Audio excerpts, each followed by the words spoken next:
बस। Good morning students of class 9। बेटा आज हम आपको कोशिका सेल या कोशा पाठ का भाग 2, जो भाग 2 है, इस वीडियो का पार्ट के रूप में लिया जा रहा है। सेल के विषय में बताएंगे। इसके पूर्व मैं कुछ बातें आपको बताया भी था।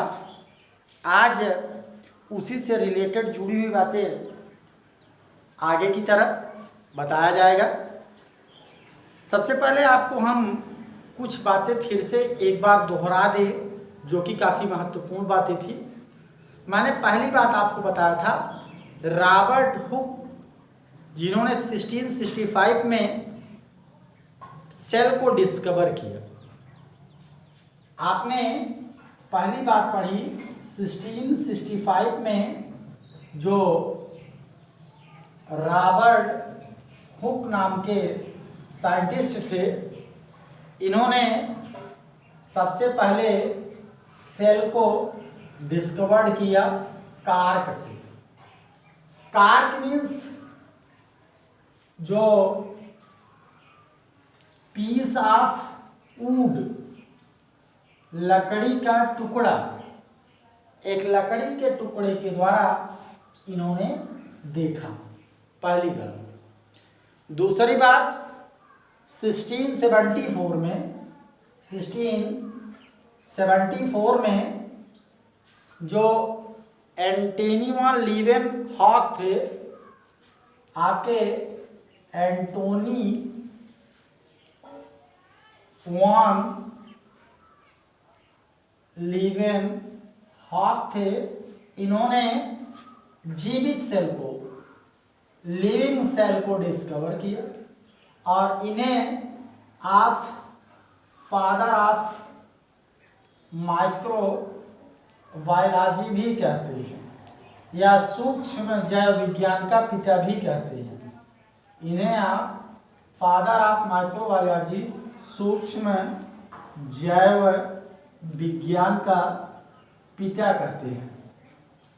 बेटा ये आपका जो सेल है, जिस विज्ञान की शाखा में पढ़ी जाती है, उस ब्रांच को आप साइटोलॉजी कहते हैं या कोशा विज्ञान कहते हैं।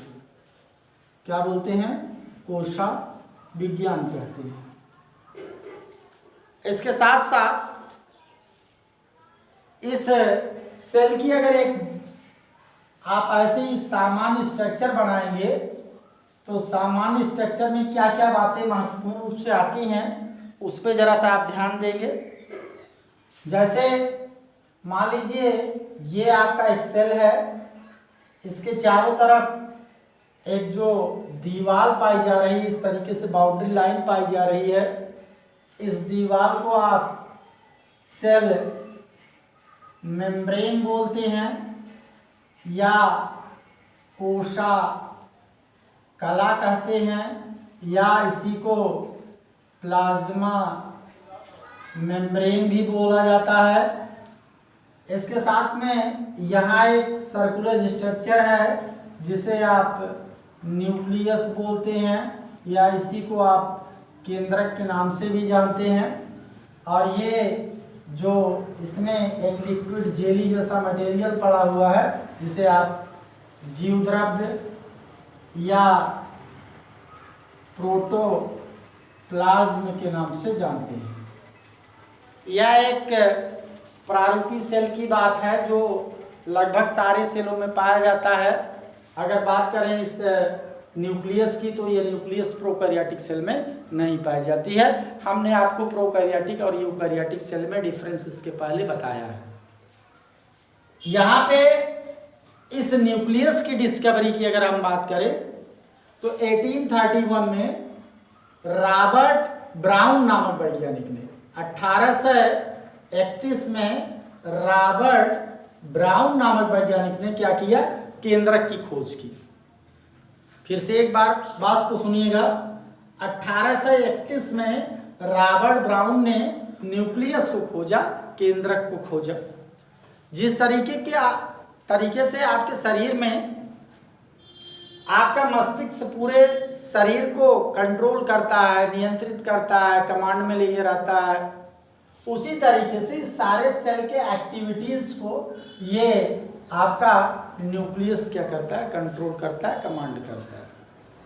बेटा ये जो इसके अंदर एक जेली जैसा मटेरियल है जो कह लीजिए कि चारों तरफ से न्यूक्लियस को घेर के रखा है, खुद भी अपना ये सेल मेम्ब्रेन से ढका हुआ है। इस बात को जेई पुरकिंजे 1839 में नाम दिया प्रोटोप्लाज्म। पुरकिंजे सर ने इस बात को प्रोटोप्लाज्म नाम दिया, जीवद्रव्य नाम दिया। और टी हक्सले ने इसको डिस्क्राइब किया और बताया कि यह कोशिका का या जीवन की भौतिक आधारशिला है। जो प्रोटोप्लाज्म है, हक्सले सर ने ये बताया कि यह जीवन की भौतिक आधारशिला है और पुरकिंजे ने इसे प्रोटोप्लाज्म नाम दिया।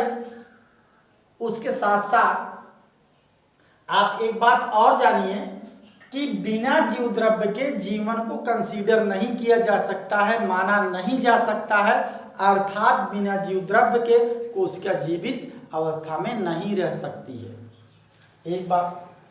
दूसरी बात आप यह जानिए, यह जो कोशिका कला है, सेल मेम्ब्रेन है, जिसे आप प्लाज्मा मेम्ब्रेन के नाम से भी जानते हैं, यह प्लाज्मा मेम्ब्रेन या सेल मेम्ब्रेन जो है आपका, एक तरीके से अगर हम बात कर लें तो ये जीवित कला है, यह लिविंग सेल है, सेल का पार्ट है, लिविंग पार्ट है।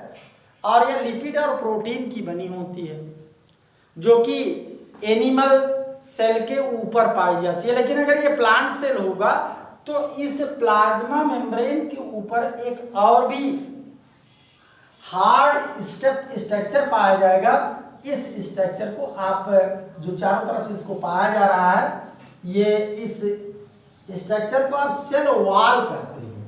यह क्या कहलाया? सेल वॉल कहलाता है। यह सेल वॉल जो होता है, इस सेल को प्रोटेक्ट करती है against climatic condition, heat, chemical या और भी चीज़ों के द्वारा जो सेल के ऊपर आपका विपरीत असर डालता है। तो ये सेल वॉल और सेल मेम्ब्रेन की अगर बात थोड़ा से कर लें तो सेल वॉल जो होता है सेलुलोज का बना होता है, जो एक पॉलीसैकेराइड है, एक प्रकार की पॉलीसैकेराइड है। और ये केवल सेल वॉल प्लांट सेल में पाया जाता है, बैक्टीरियल सेल में पाया जाता है, जबकि सेल मेम्ब्रेन आपके एनिमल सेल में पाई जाती है। तो ये थोड़ा सा अंतर था, किस तरीके से आपका प्लांट सेल थोड़ा सा अंतर रखता है सेल वॉल के रूप में एक एनिमल सेल के से। आगे हमने आपको ये भी बताया है कि बेटा ये जो सेल मेम्ब्रेन है, इसके दो मॉडल दिए गए हैं। इस दो मॉडल में पहला आपका आता है यूनिट मेम्ब्रेन मॉडल और दूसरा आता है फ्लूइड मोज़ेक मॉडल। तो जो यूनिट मेम्ब्रेन मॉडल है, इस मॉडल को जे डेविड रॉबर्टसन ने दिया। इस यूनिट मेम्ब्रेन मॉडल को किसने दिया? जे डेविड रॉबर्टसन ने दिया। इस यूनिट मेम्ब्रेन मॉडल में ये बताया गया कि यह लिपिड और प्रोटीन की बनी हुई, ऊपर वाला लेयर क्या है? प्रोटीन का बना हुआ है और नीचे भी लेयर प्रोटीन की है, बीच में जो लेयर बनी है वो लिपिड की है। और लिपिड के मॉलिक्यूल क्या हैं? बाइपोलर हैं, जो कि द्विध्रुवीय कहलाते हैं। अगर एक लिपिड मॉलिक्यूल की बात करें तो एक लिपिड मॉलिक्यूल को आप इस तरीके से दिखाएंगे, ये इसका हेड पार्ट है और ये इसका टेल पार्ट है। हेड जो होता है ये हाइड्रोफिलिक होता है। ये हाइड्रोफिलिक कहने का अर्थ होता है जो जल रागी कहला रहा है, हिंदी शब्द में जल रागी, अर्थात जल के साथ में रहने वाला। और ये टेल जो है हाइड्रोफोबिक है, ये हाइड्रोफोबिक है। हाइड्रोफोबिक कहने का अर्थ होता है hate to water, hate to water, अर्थात जल से नफरत करने वाला, ये जल से दूर रहता है। इस बात को यूनिट मेम्ब्रेन मॉडल में बताया गया। वहीं सिंगर और निकोल्सन ने एक मॉडल दिया जिसे फ्लूइड मोज़ेक मॉडल के नाम से जाना जाता है।